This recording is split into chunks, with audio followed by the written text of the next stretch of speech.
Ouais, c'est bon. It's rolling. Okay. Hi, everybody. Here Messua, and I'm here with the director of True Things. So, first of all, when do you start to work on the movie? When do you discover the novel? The novel was brought to me by Ruth. Ruth and Wilson Jude Law were working together. They, I think it was Jude that read the book and showed it to Ruth.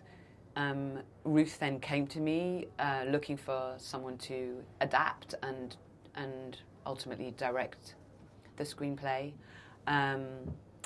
Ruth had the book for a few years, and then I came to it a little bit later on. So we started shooting just at the beginning of COVID. Yeah, and we did pre-production. We did 1 week, then we had lockdown came in the UK anyway, and kind of around the world, and then we went back 4 months later and just kind of squeezed it in there. Okay, which aspect of the novel do you interest more, and you? Yeah.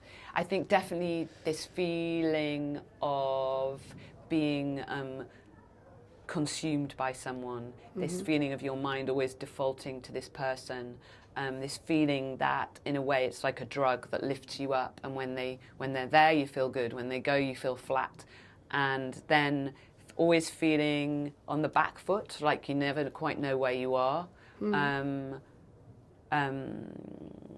This is what interested me, and kind of the story I wanted to tell, and also to make it very subjective and very much from a female perspective, and also to leave it quite ambiguous, that it's never black and white. There's not a goodie and a baddie. Okay, about the cast, how do you choose the characters? Tom Burke, for example, how do you meet him? Yeah, I mean, I'd very much admired Tom's work, and then I offered him the part, and then Ruth and I actually met him for a dinner. He was thinking about it. I think what drew me to him is the aspects of his character that aren't like Blonde as well. He has I wanted him to be. I wanted Blonde to have a sort of intelligence, and an underlying sensitivity that sometimes peaks out, that's quite seductive. I wanted him to have a sort of intensity. There's something about, I think, the way Tom is. He's a very good listener that I really liked. Yeah. So it was about kind of taking Tom and the bits of Tom that I could inject into Blonde.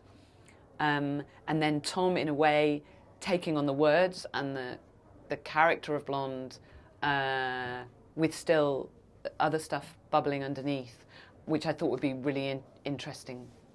About the location, how do you choose the set? Yeah, well, I was kind of sent off quite early on by my producer, who said, for financing, we kind of need to know where this film's going to be. So I kind of trundled off and took the train around there.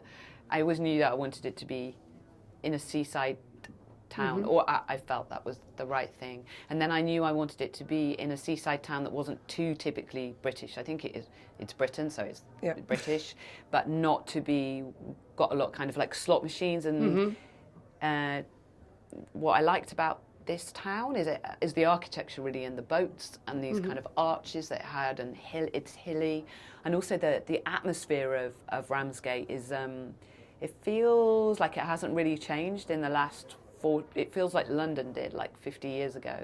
It's interesting. It feels like people have lived there, lots of families have lived there for a long time, and there was something about that just kind of worked for me, I guess, because she's in a place she doesn't know she wants to escape from, but her world opens up.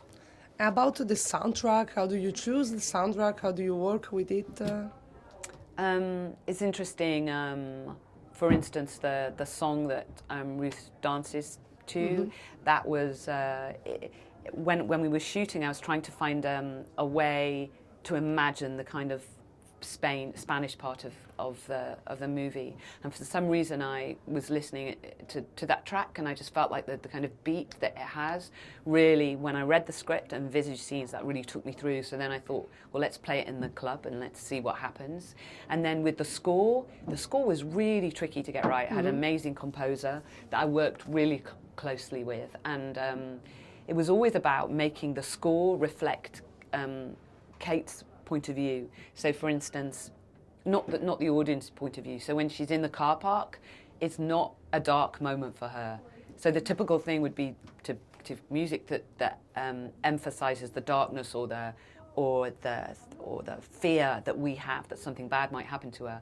But instead, the music needed to be, for her, this was just uplifting, brilliant moment. So yeah, it was interesting, always keying into how she was feeling and not commenting on the situation. About the movie, there is a scene that you have more feelings, more difficulties also in doing? Or? Oh, difficulties. Scenes. Apart of the COVID. Yeah, scenes that we had difficulties doing. I mean, there was things like, difficult things like, you know, sex by a lake, running in rain, sex in the car. But I think the sex scenes are hard because I'm making actors do things that are quite uncomfortable. Take your clothes off in this car park and, you know, emulate sex. So it's always, for me, I'm always mindful of them not feeling uncomfortable. The COVID aspect of creating a party. Yep. There's a party. We had half the amount of extras that we would have had. And in the club, creating a party, half the amount of extras. And probably the most unexpectedly difficult COVID thing was having Ruth walk through Malaga. Because in Malaga, it was the law that you wear masks outside everybody. So what we had to do was at the location,